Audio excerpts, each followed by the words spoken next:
نن ټول ضلع کرم کې دې سره هم دا کار کېدای شي چې څنګه مولانا صاحب شهید کو پدې کې زم کې د شمع پدې کې بل کا سمې د امن اواز سره جاری ساتو مو د کوم تحریک څخه نن اواز شوه دی کرم کې سګنن څور عوام راوته د دې ډار خوف څخه ختم شو ان شاء الله خوف کې دا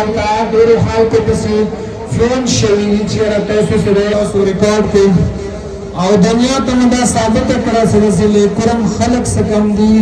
د امن پسند دي او موږ جنگ نه غواړو کرم کې کني د امن لپاره مو هر حد ته هر دروازه به کړکټو او خپل امن بغواړو او خپل आवाज به اعلی حکام ته رسوو زه مچو تمره کار وکړل چې راغله دلاغانو پسې نور دلاغانې سکره د توم پودو سکره د جنرال ایمان پودو سکره د جنرال حمید فلم پودو سکره د جنرال پایسوم پودو به چلو نه د پښتون په لوري باندې یو دغه د شادګار نو چې کړو څه کړی پښتون همیشه د پاره د پښتنو تاریخ پروکا سکره کله مشوره د خبره کوم چې دا خبره نه کوم ما کشمیر کی خبری دا کری دی کتا کشمیر کی بول پوانی که وقت کریوا چاسوات ریاست نن با میدان مشکی خور مسلط شده ریاست زیموری ده ما دیگه مردمش خبر کورا کسی اس بنوری خبر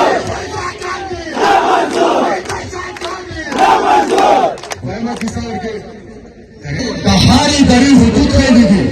زب گرا کون چانا بکن تحمیل شد بکن زب گرا کون دلته د سورانوس مشران دې نه وکړو نو هر په کله ده غرب خلاص پکور د پدښتور اعلان شه مو د کور غار کو پرما کیسه چې صاحب دلته د توپ ونی په چیته به وبو تاسو سي پرېګا دلني پرېګا او د خدای ظالما د کرنل د نو میچر د پاره د کوم دلني کوي د دلانو حکومت کوي سورسي کوي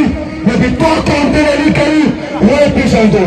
دې په هیله ورچوي ګرمان کا ونی سو څوچو ورزي سموره دغه سوسا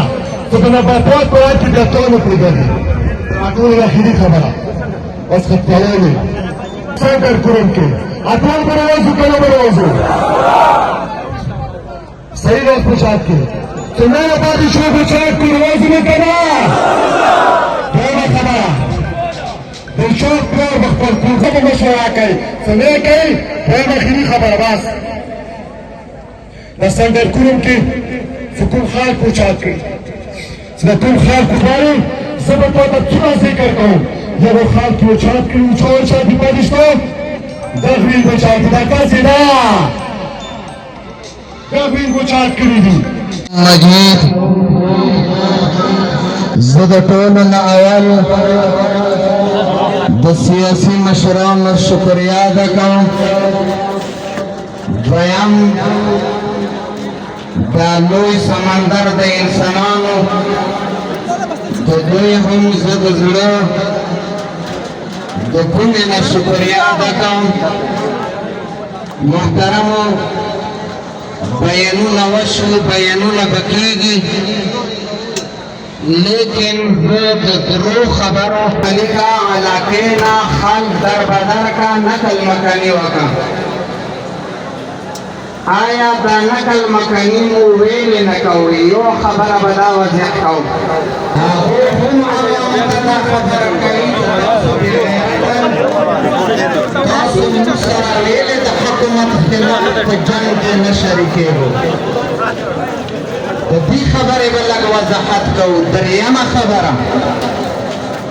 حکومت بار دا خبره کوي په مجلسونو کې